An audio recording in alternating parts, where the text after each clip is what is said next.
Hi, everyone. How are we doing today? Doing well, thanks. Thank you. Hey, hi, Allison. I see that our attendees are rolling in. I'm going to give them a moment before we get started with today's Lunch and Learn. All right.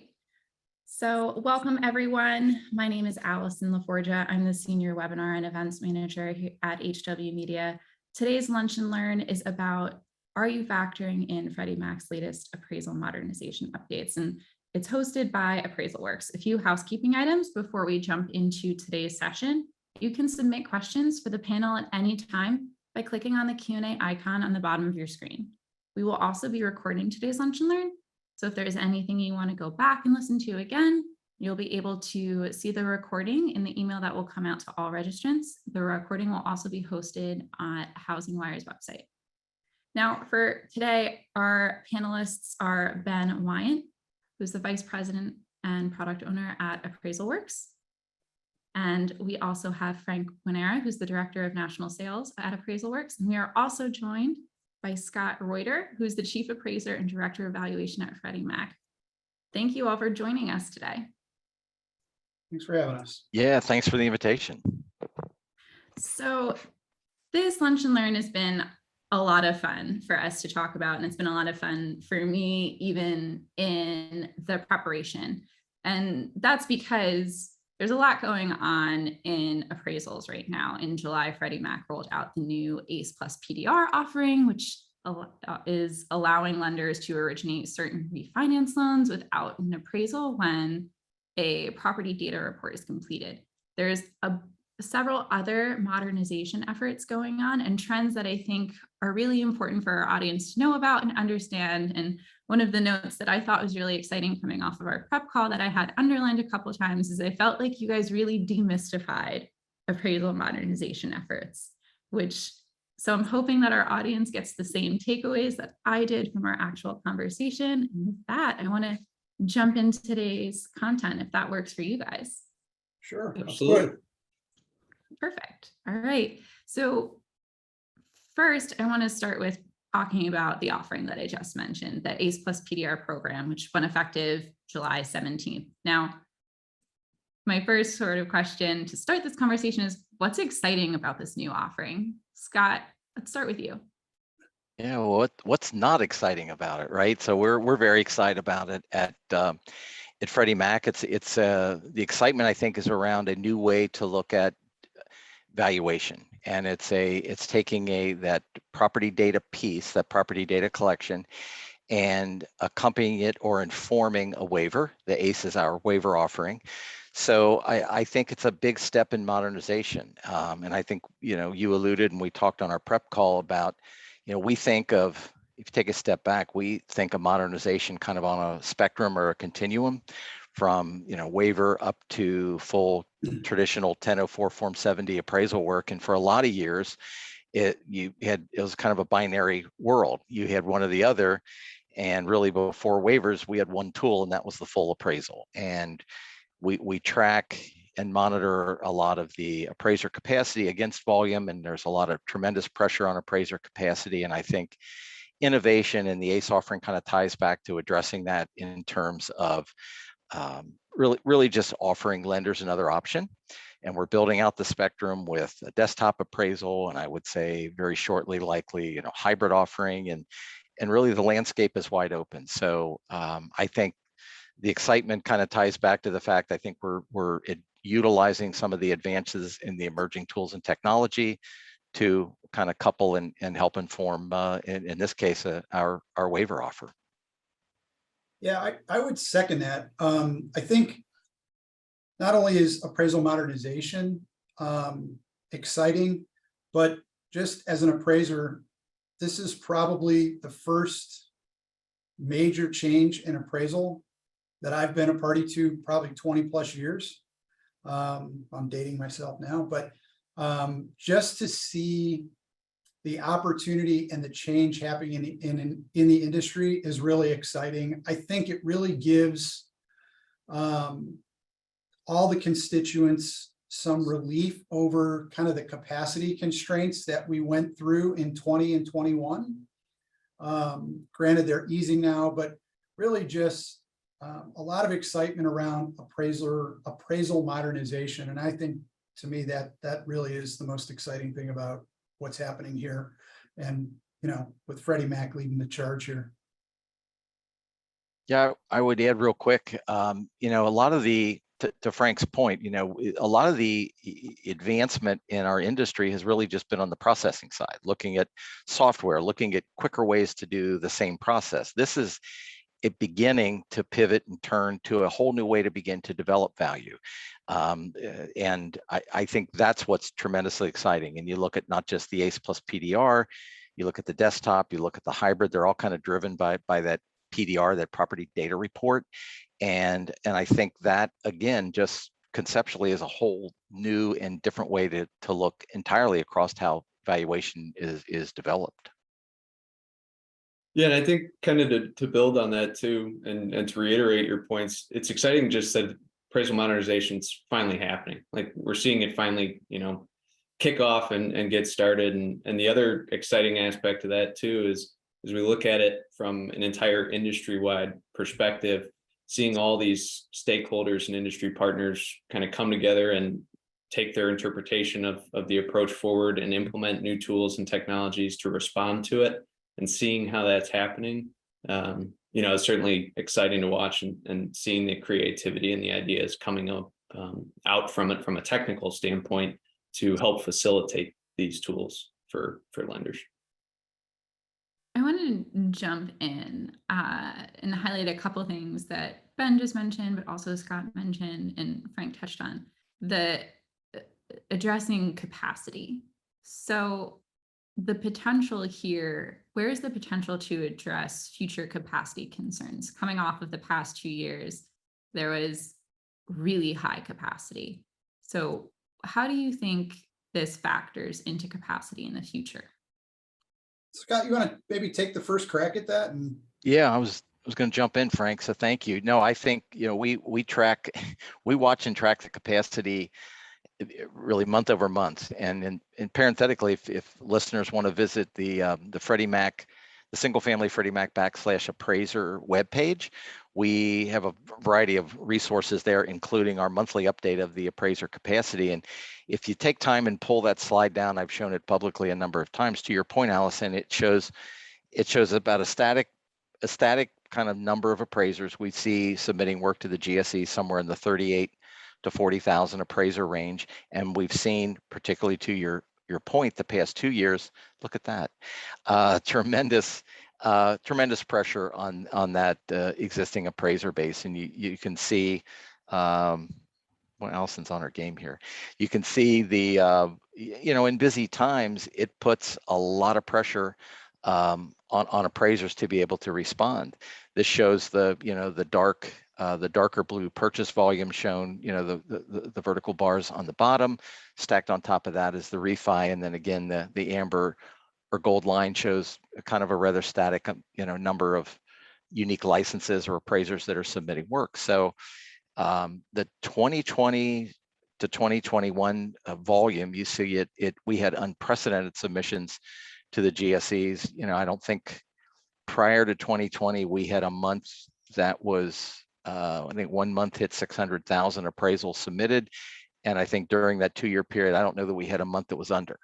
So I know we all lived that, and we're in a much different market now, but that's why we innovate. That's why we begin to introduce other product options and types. If we didn't have waivers, I'm looking at your graph, looking at the graph right now.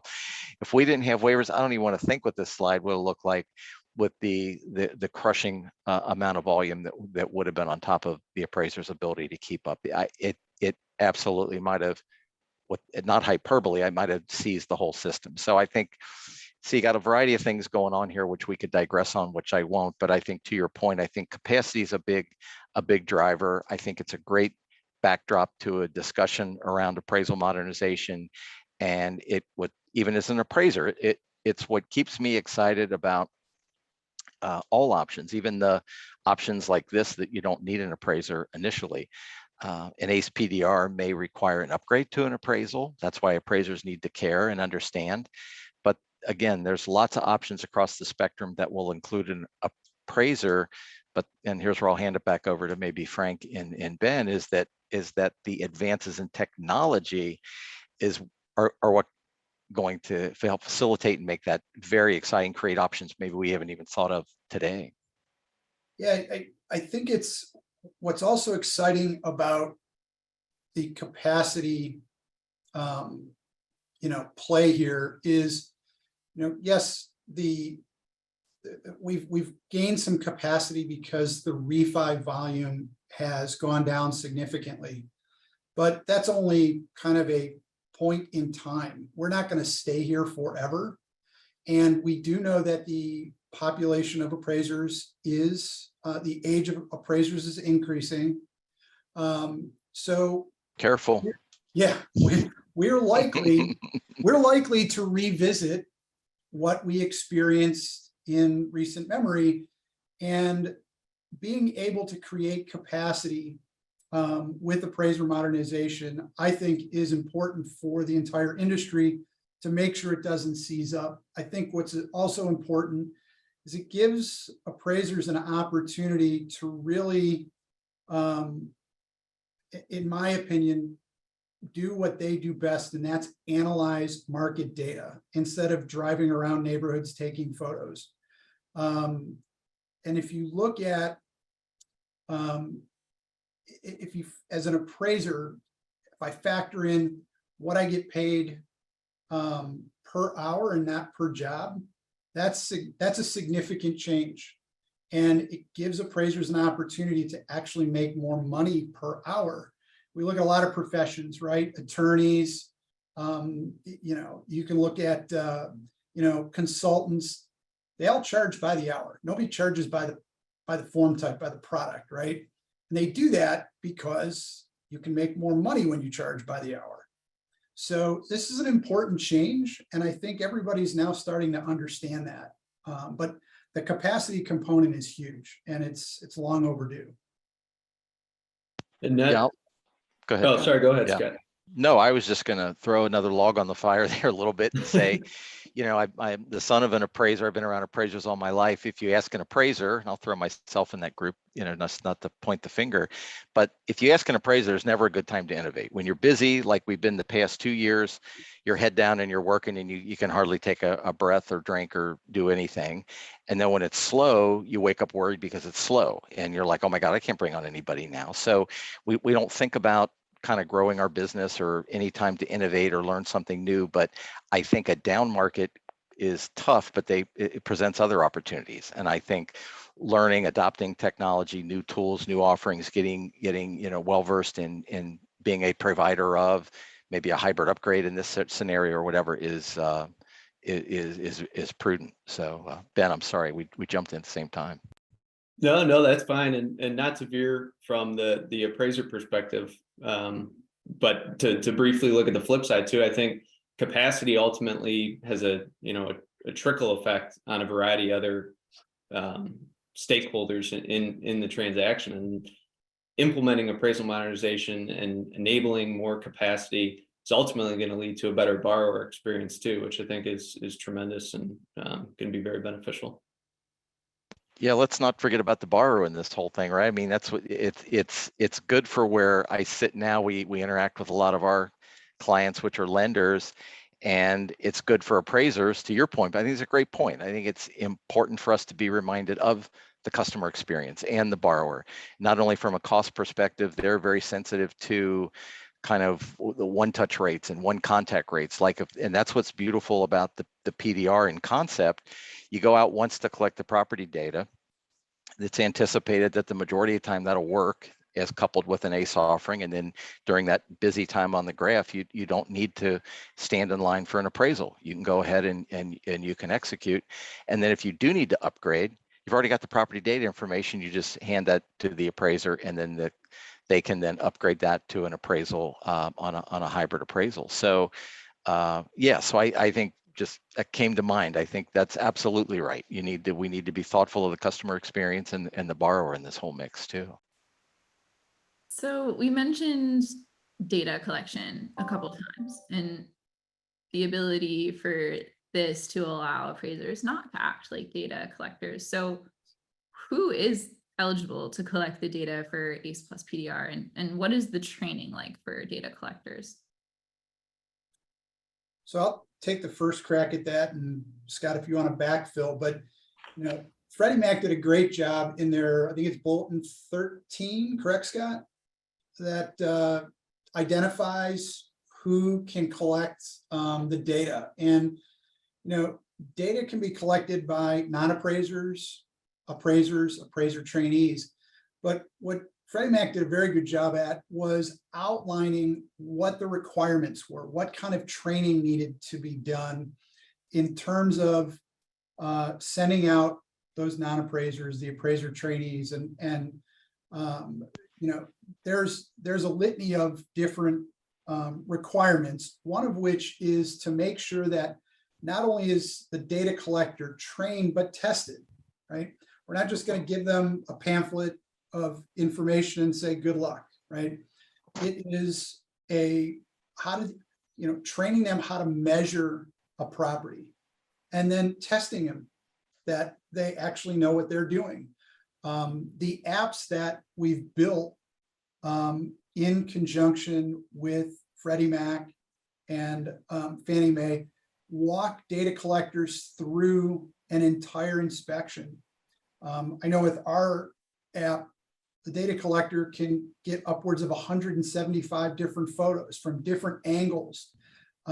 It prompts the data collector based on some of the answers to the questions that they're asked in the app around the different finishes and whether or not there are repairs. It opens up additional questions and requires additional photos. So there's a lot going on. And part of that is the training, right? And that is a requirement and something that needs to be done. I think the other key piece there, I know from our perspective, is making sure those data collectors are background checked, right? So we know who is entering a property. So all that is extremely important, and we've got great guidance from Freddie Mac in what we need to do and putting those guardrails around making sure that individuals are trained to be able to collect this data. Yeah, well stated, and I've very little to add other than that was at least the design. Frank was kind with a compliment, but the desire was to not prescribe who, but to Frank's point, just to outline what the requirements are. We do have a guide bulletin. It is 2022-13.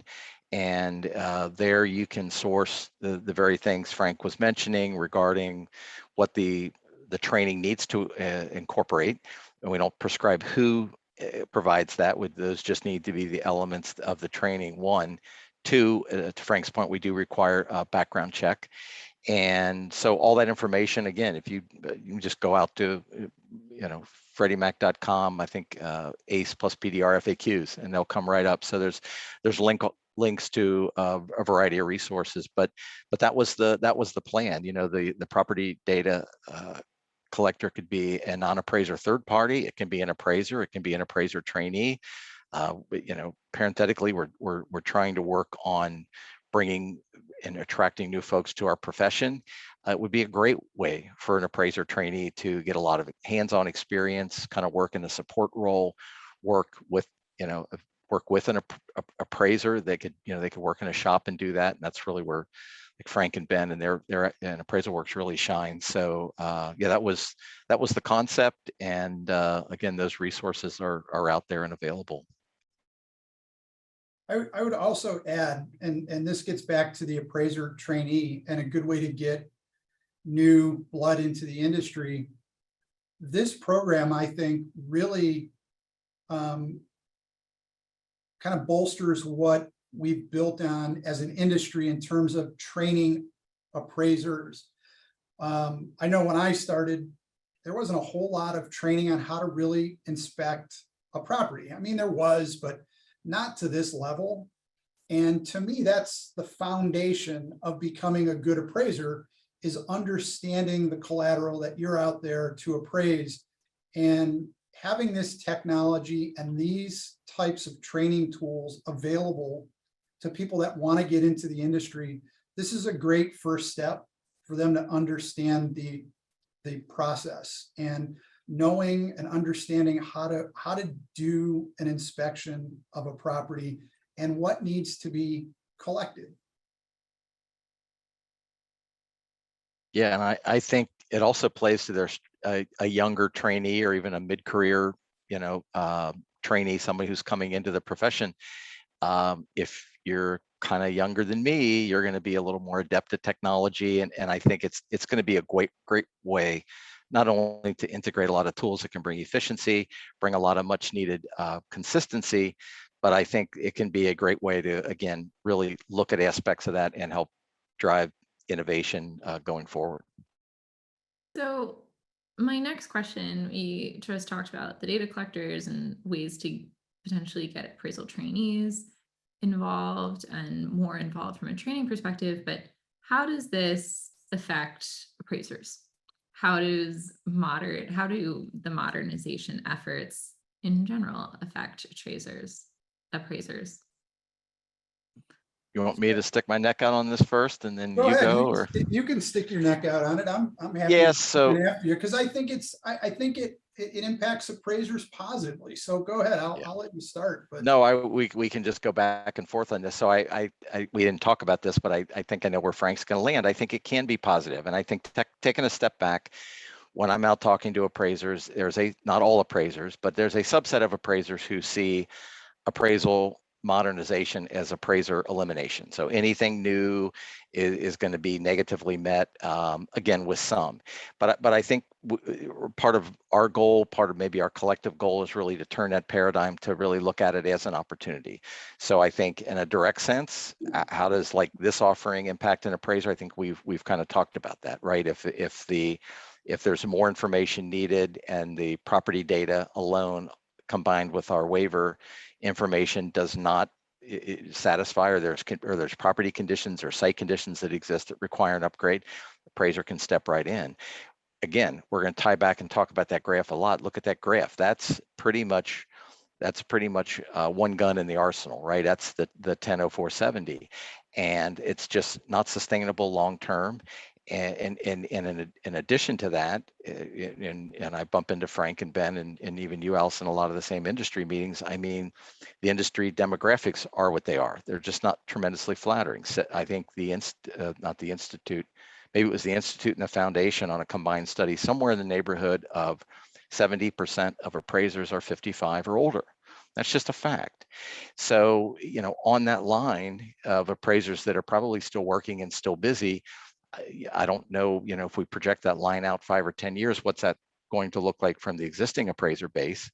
And we still have a lot of challenges getting folks into the business with the current kind of apprentice and mentorship model. So I think all the use of these tools and being a property data collector, being a valuation analyst, being kind of a support role are great ways to attract young, bright talent into the industry, which we're going to vitally need. If we stay with what we're doing now, it's really not going to be potentially a very flattering outcome.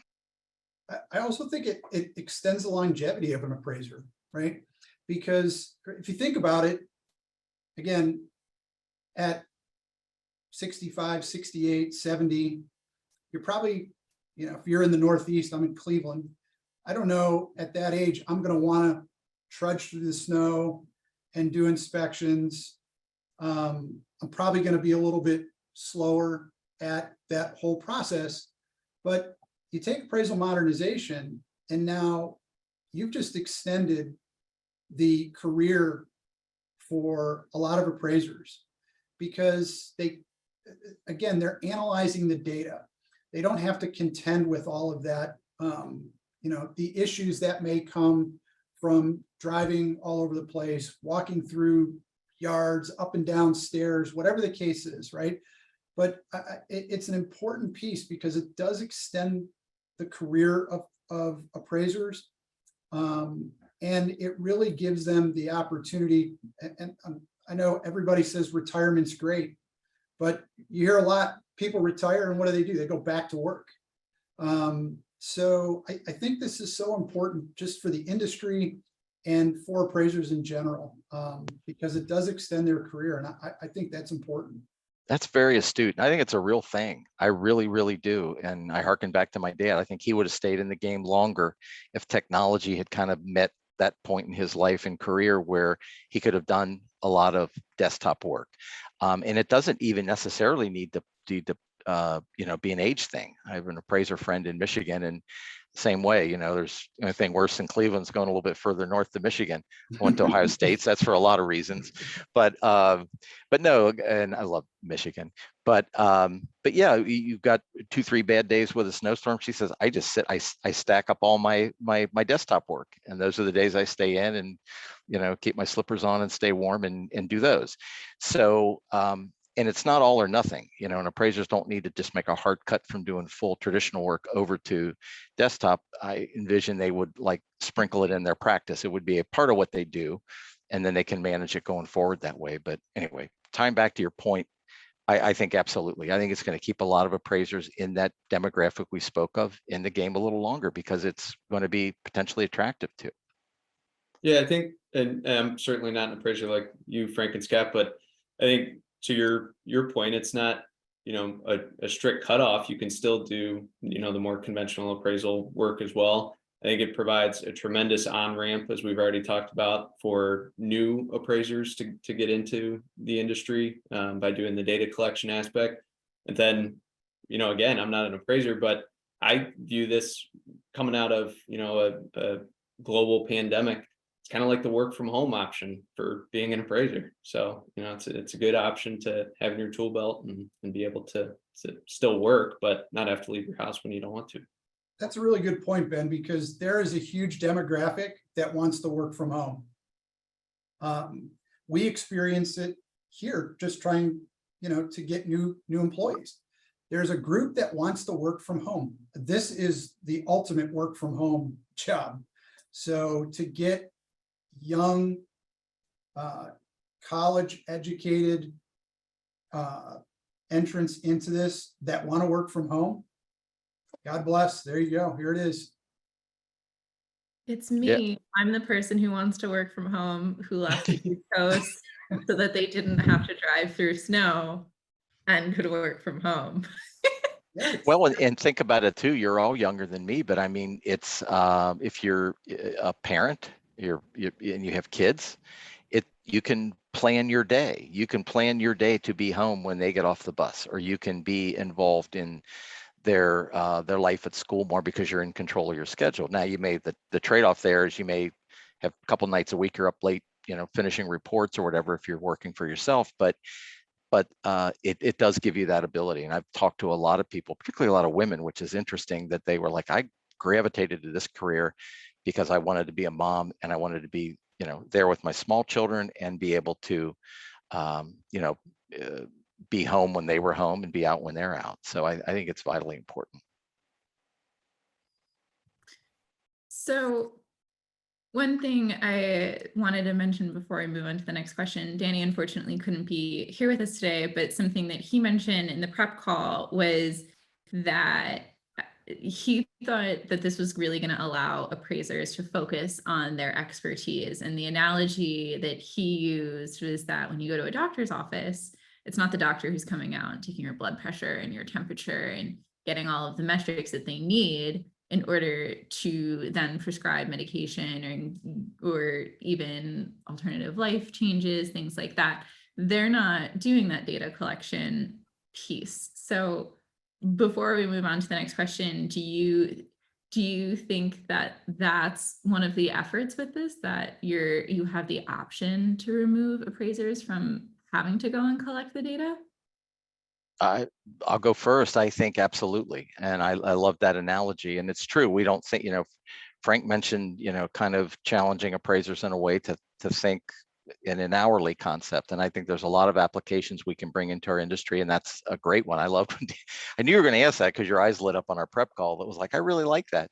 But it is true. We have to get to the point where we don't think we have to do everything start to finish, which is, open up the file, do the field work, pick the comps, drive out, look at this, take all the pictures, do all the assembly. To borrow an appraisal term, I don't know if that's our highest and best use as an appraiser. we've all gone through a heck of a lot of training to get our current, licenses and certification.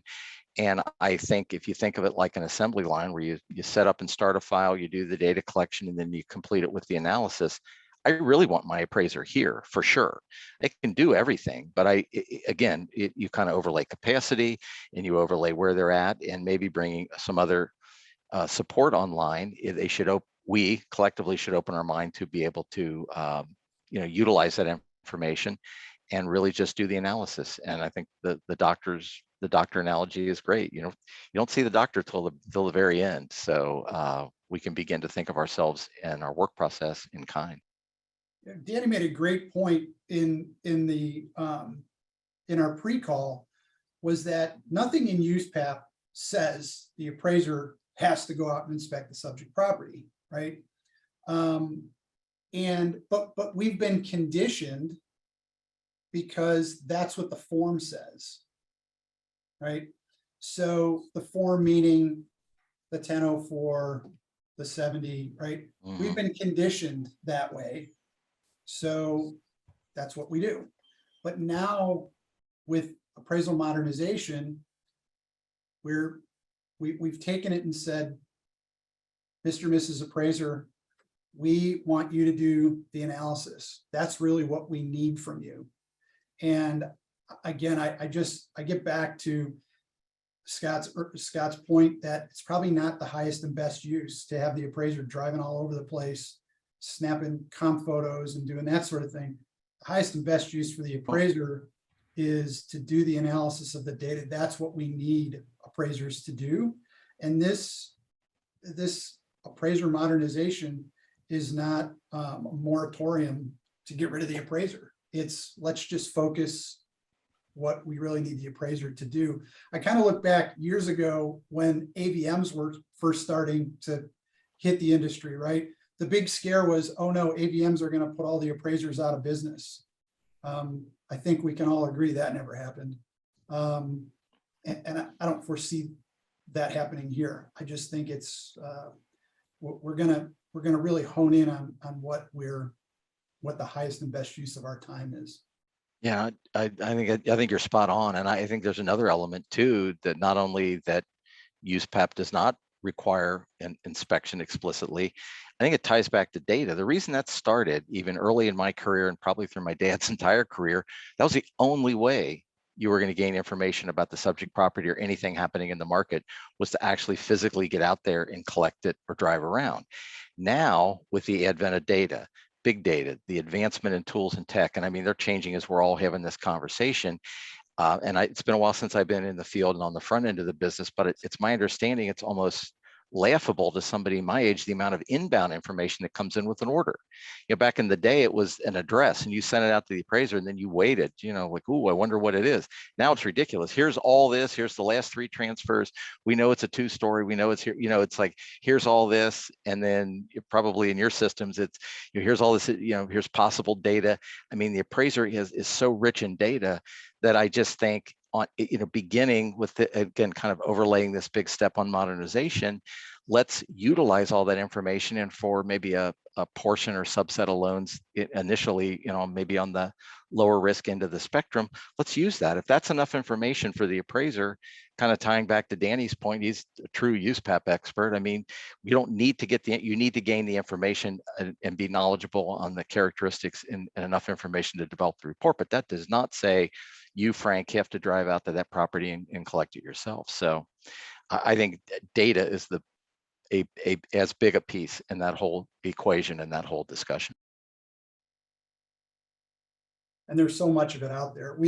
We're almost weekly talking with companies that are data aggregators, or they're leveraging AI to be able to analyze photographs, interior, exterior. There's satellite imagery.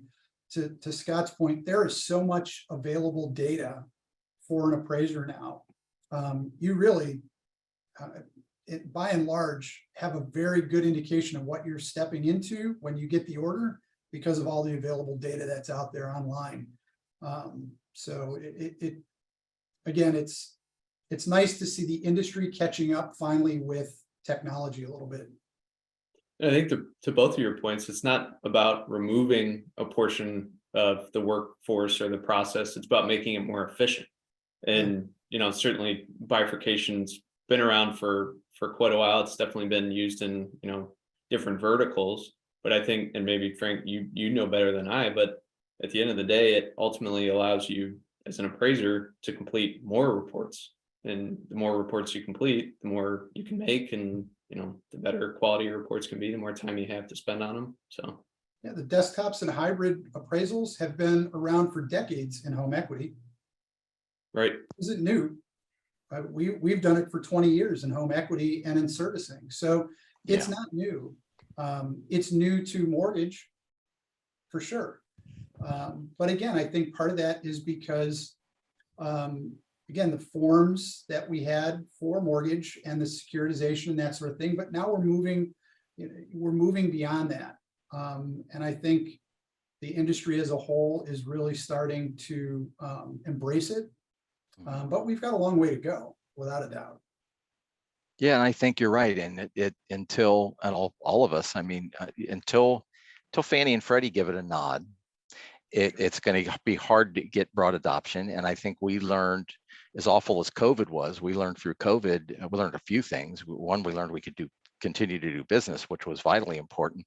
And two, we learned through the introduction through our COVID flexibilities of both desktop and exterior only options, that not only was it efficient and the wheels of commerce, so to speak, could keep working, but those product types didn't really introduce any additional or new risk. So it was like nobody wanted any of this to happen, but that inflection point taught us a lot. And I would speculate that was a big contributor to, we'd already been thinking about a variety of different options as it relates to, in this case, desktop specifically, but yeah, just looking at other ways that we could do to do appraisal and work and valuation, and again, coupled with the amount of data and the the absolute abundance of data that we have now. And I remind appraisers all the time, and that an appraisal helps inform a risk decision. That's really what an appraisal does. And if there are other ways with this abundance of data, with this technology, with ways we can harness our models and submodels to work along with all this property condition and data information, there are going to be a portion of loans that I think we're going to be able to satisfy the information needed to make the risk decision with those tools.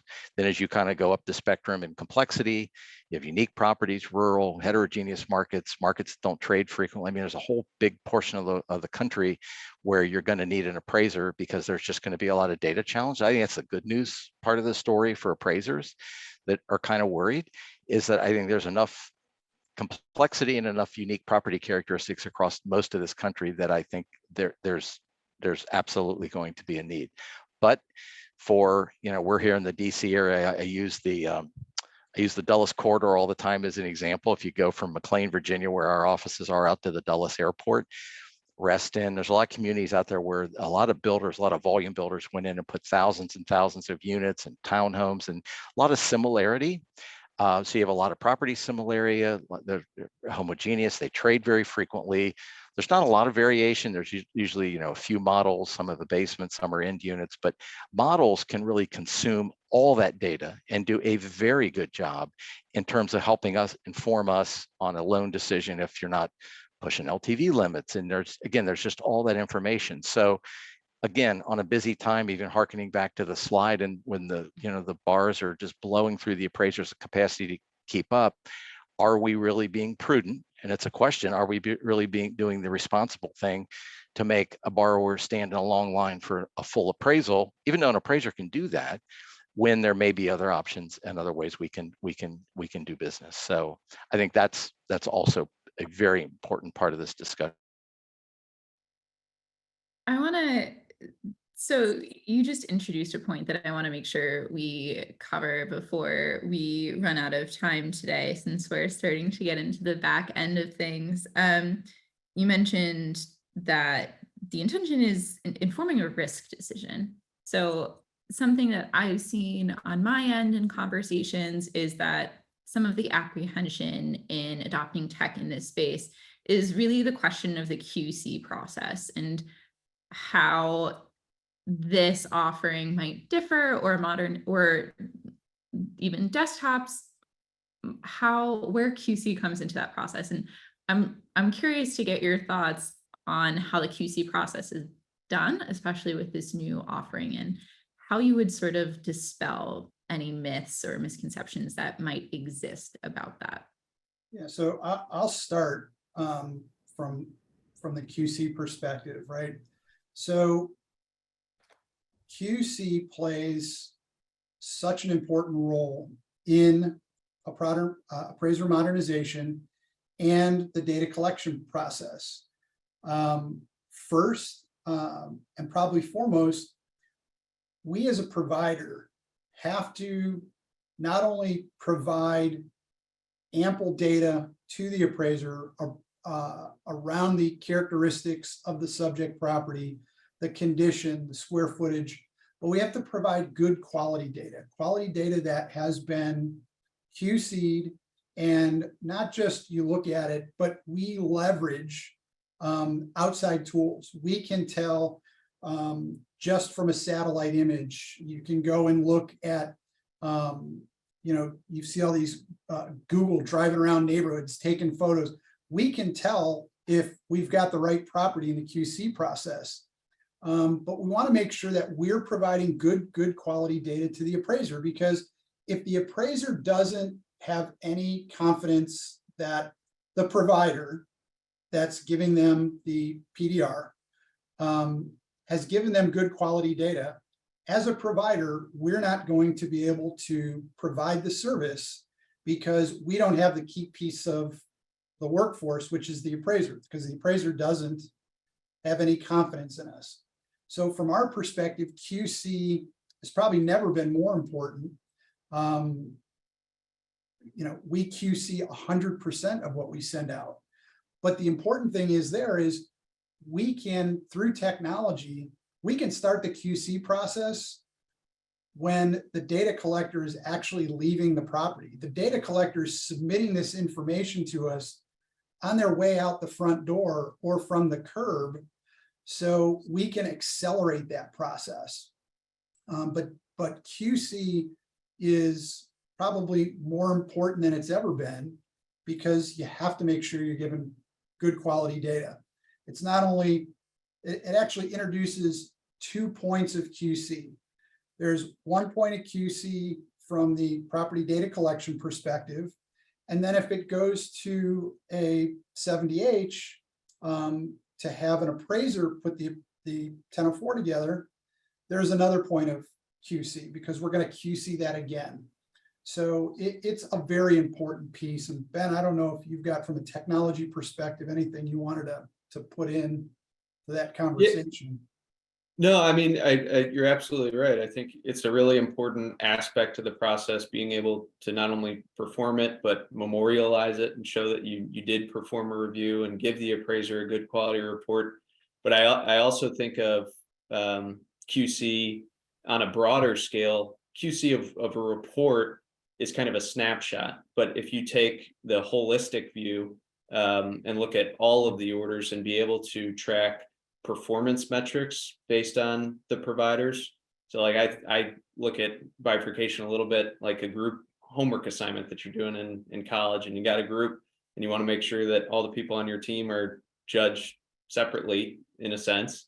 So I mean, if you're building out a panel of property data collectors and you're working with your existing appraisers, you want to understand where in that team is the performance slipping, or where is it great, and how can you make your process more efficient to empower both ends, both stakeholders, to do a great job, and really you're partnering them together in a sense. So being able to track that performance metrics of the QC process, not just the completeness of the report, but the quality of the report, I think it's a very important aspect of it, and having the technology help you do that. Yeah, and I'll just add in closing, those were 2 great comments really from their side of the house, and very vitally important. And there are levels of lender responsibility across the board, whether you're doing a full appraisal or whether you're in this space. And we've detailed out, in some of our FAQs, what some of the lender responsibilities are when they're reviewing, to start with the PDR. So there are non-qualifying, our system may through LPA return a ACE plus PDR eligibility message, but there could be something in the subject property condition, characteristics, or site characteristics that will not qualify. And that's where we really have to rely on our lender friends and appraisal providers to be those eyes to ensure that they're assessing the information, looking at the photographs to determine if any of those characteristics exist, and being ones really kind of driving that part of the process to determine if they need to upgrade or whether everything appears sufficient in the property data as it was returned, coupled with the ACE decision. So now a question I want to as I think we have 15 minutes left. This went by really quickly. So one question that I really want to get each of you to jump in on is, how do you see adoption of appraisal management technology and when you're looking at these processes, and how do you see it impacting the availability of these offerings for lenders?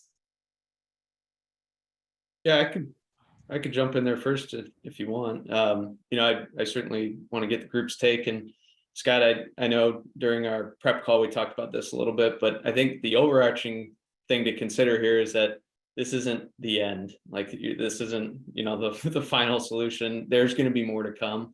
There's going to be more changes, more solutions, more ideas, more innovation, and ultimately, from my perspective, thinking about it in technology, it always boils down to how quickly can you react and how flexible can you make your technology to react to changes, workflow changes, new products, new requirements.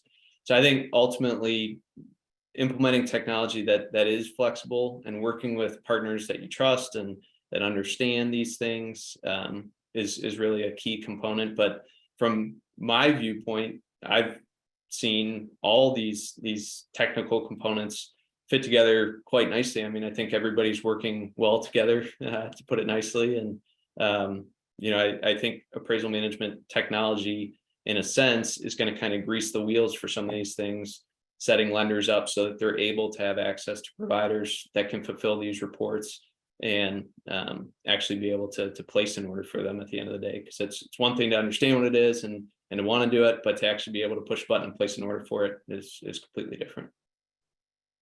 Yeah, I have a lot of conversations with lenders, and the one key takeaway is every lender wants to do something a little bit different to give themselves a competitive advantage or create operational efficiency. And it's important for the lender to work with a management technology that can customize, configure quickly to adapt to their needs for their operation, for their borrowers, for whatever the case is. And it doesn't matter which lender, how big, how small, but everybody wants to do it a little different.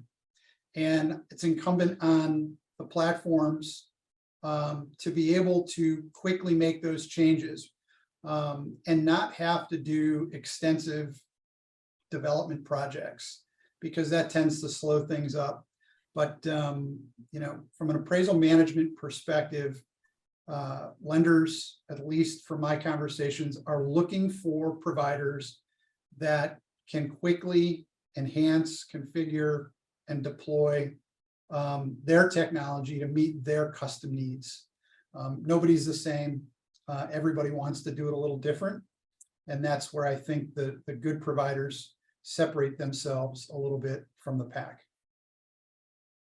Yeah, I think both great comments, and I'm glad Ben was paying attention during our prep session. So we did say we weren't done innovating, and that's a great tagline, because we're not. And I think it would be inappropriate, fully disingenuous, whatever, to develop ACE plus PDR and desktop and go, well, that appraisal modernization was awesome, now we're moving on. I think it's going to be a landscape we're in for for, going forward, period.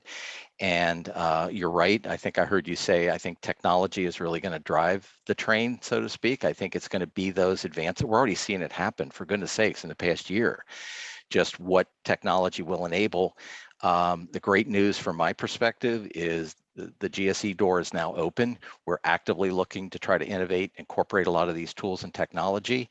And I think to adoption and maybe how some of these products come out the gate, whether they stumble a little bit, whether they have low adoption, high adoption, or whatever. I also think that's what innovation looks like, right? I think it just takes a while for the industry, for the infrastructure, for technology, for the various companies. And I don't want to get outside my lane here, but that's really, Frank, where you and Ben are, experts in terms of the business strategy and how to think of this and being able to support it. And, some may have the technology piece, but they might not be a great fit for ACE PDR because they don't have that seamless upgrade to an appraiser when they need to go to a hybrid. And there's a lot to think about.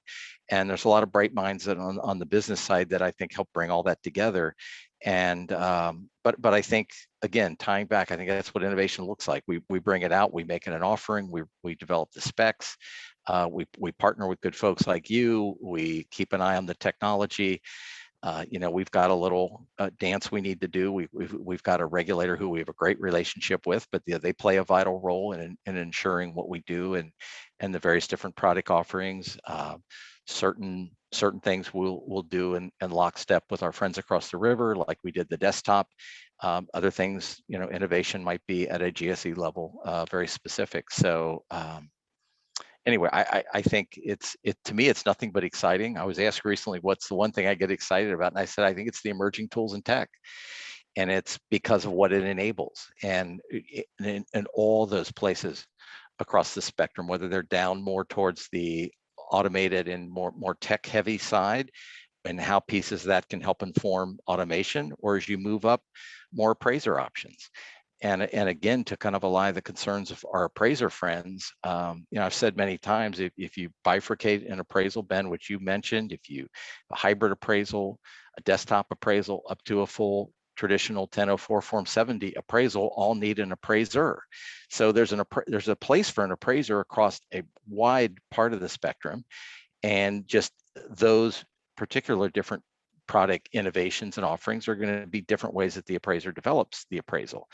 And again, you couple that back and you overlay that on the appraiser capacity slide during busy times. I think there are real options that are going to help. They're going to help the appraisers not lose their mind trying to stay up with all this business, and they're going to help lenders be much more efficient in working with their customers and their borrowers. And I just think it's a better answer and far more sustainable across the board for the industry.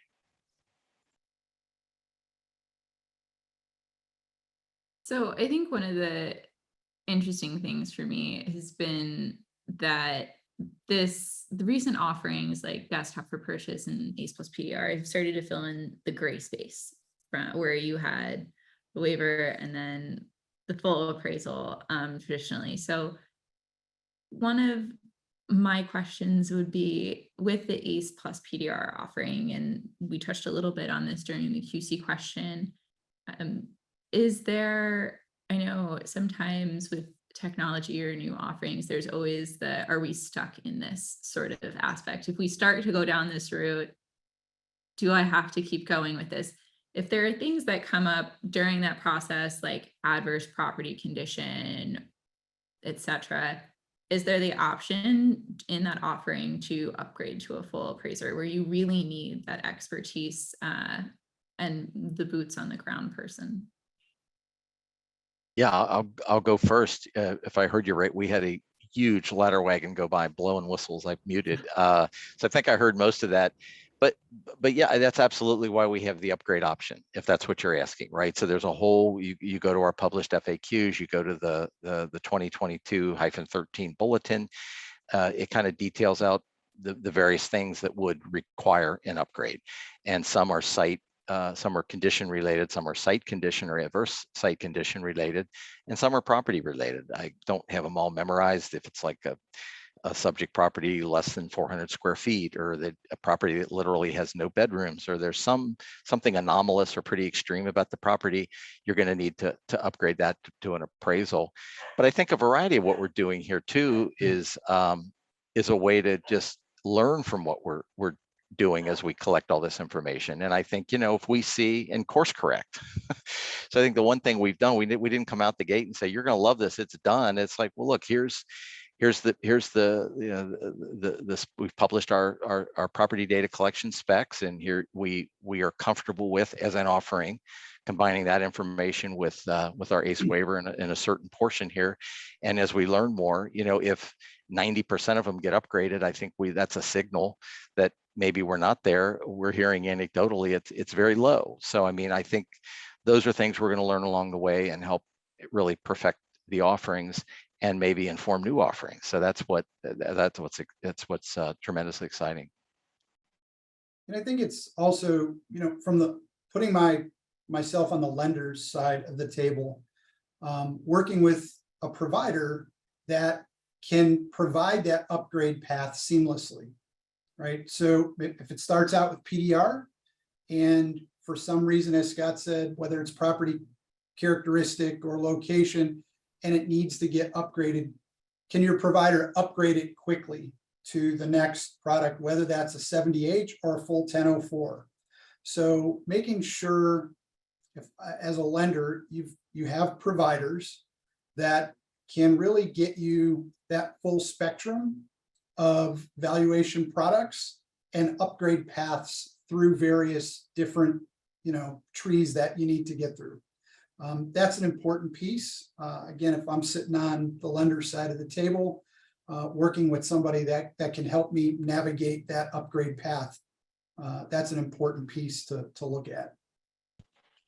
And I would speculate, again, I'm way outside my lane here, but I would speculate building that infrastructure is not a small task. In other words, the upgrade to an appraiser requires an appraiser in that market who has geocompetency too. It's not just rolling it through to a staff appraiser. So I think behind the whole ACE PDR and that potential upgrade to the 70H is a cadre of appraisers on a pretty good footprint nationwide who can handle that.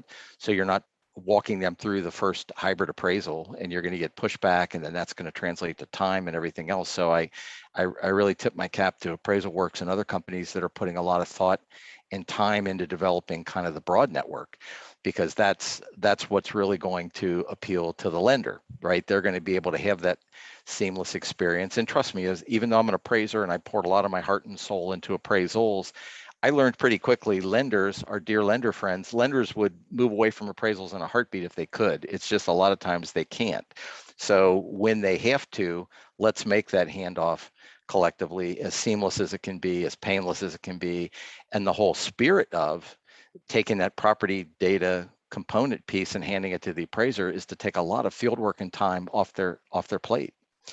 They still have a tremendous amount of work to do. Developing that appraisal is no small task, and they'll spend more time at the computer screen here, gathering information and pulling a lot of online resources, and looking at utilizing and verifying data, maybe pulling down aerial photography. None of that's an insignificant lift maybe per se, but it's not driving to the other end of town and spending a couple hours of field work in the car. So yeah, I think it's network and technology or an environment for your providers, whether they're property data collectors or appraisers, a technology platform that's user-friendly, that they're able to work on. So having the network, but having a technology platform.